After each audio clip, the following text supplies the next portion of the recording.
पापा बोलो।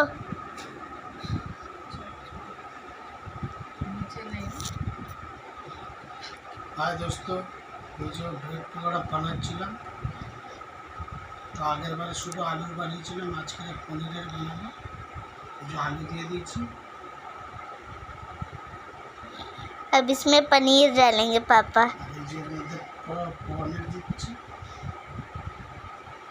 देखो पनीर डाल लिया। अब वो अब क्या डाला पापा? थोड़ा अब थोड़ा पनीर डाला और पनीर और डाला पापा ने। फिर उसके बाद उसको मैश करके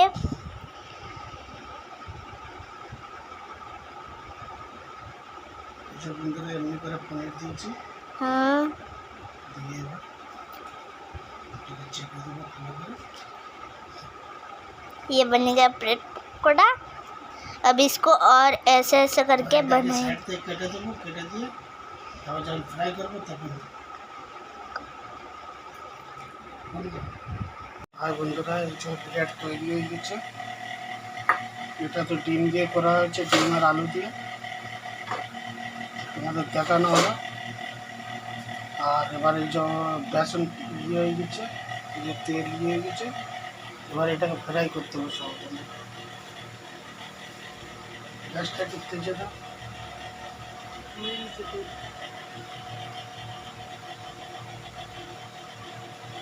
একটু বন্ধ করে দিয়ে দিলাম।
যে বন্ধুরা উল্টে দিলে দেখো কত সুন্দর হয়ে গেছে।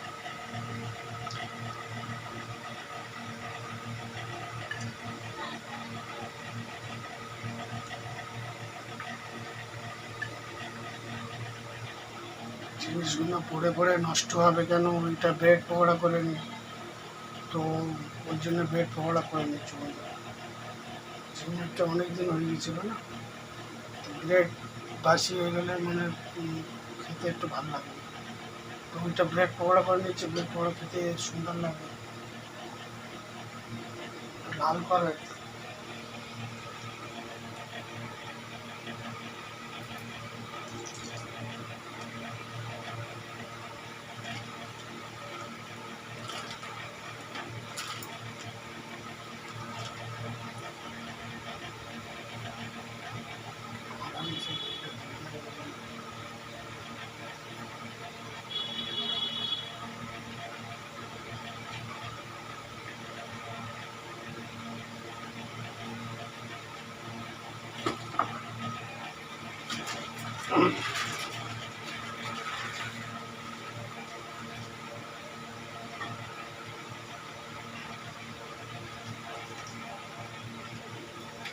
এক একটা ব্রেড পকোড়া 10 টাকা, 15 টাকা, 20 টাকা, যে যেমনি নিতে পারবেন এখানে।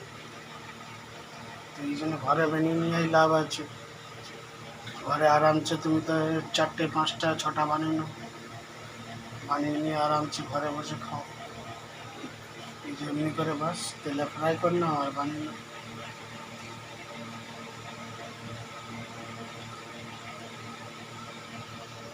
চলো বন্ধুরা এবার রাখতেছি। এবার জিনিসটা এমনি করে বানালে হয়ে যাবে বন্ধু। টাটা।